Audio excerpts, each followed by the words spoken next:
ना फूलों का हार चाहिए, ना तालियों की बौछार चाहिए। ना फूलों का हार चाहिए, ना तालियों की बौछार चाहिए।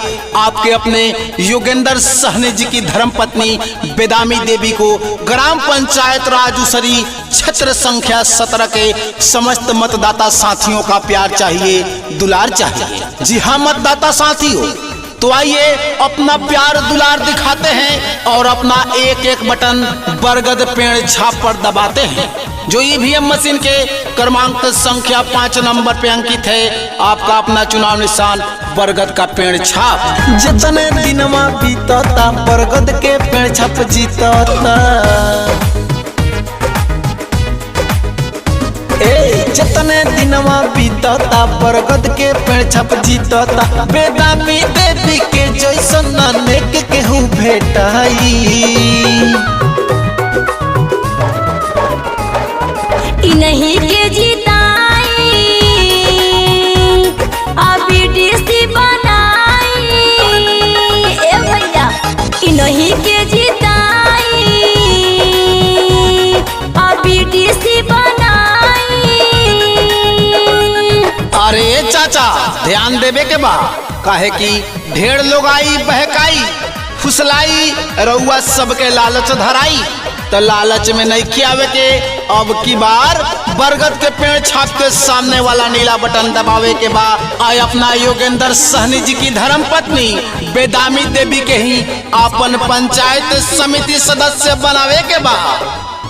ढेरे लोग आइलिए चाचा, ढेरे लोग चल गई। उसरी पंचायत में विकास न कुछ भई। ऐसे अब की बार ध्यान देवे के बा। ढेर लोग आइलिए चाची, ढेर लोग चल गई। उसरी पंचायत में विकास न कुछ भई। योगेंद्र भैया जीतिए तो विकास पूरा हो जाई। बुझनी ऐसे ध्यान देवे के बा। नहीं के जीताई बीडीसी बनाई। ए भैया नहीं के जीताई बीडीसी बनाई। अरे ये बाबू, अपना योगेंद्र सहनी जी की पत्नी बेदामी देवी के बरगद के पेड़ छाप चुनाव चिन्ह मिलल बा हो। अरे है काका, बरगद के पेड़ छाप मिलल बा, जवन ईवीएम मशीन के क्रमांक संख्या 5 नंबर पर अंकित बा। तो वही 5 नंबर यानी बरगद के पेड़ छाप के सामने वाला नीला बटन दबावे के बा। आई अपना योगेंद्र सहनी बेदामी देवी के भारी से भारी मत से विजयी बना के अपन पंचायत समिति सदस्य बनावे के बा। योगेंद्र सहनी के जैसन सुनी मिली केहू कहिना।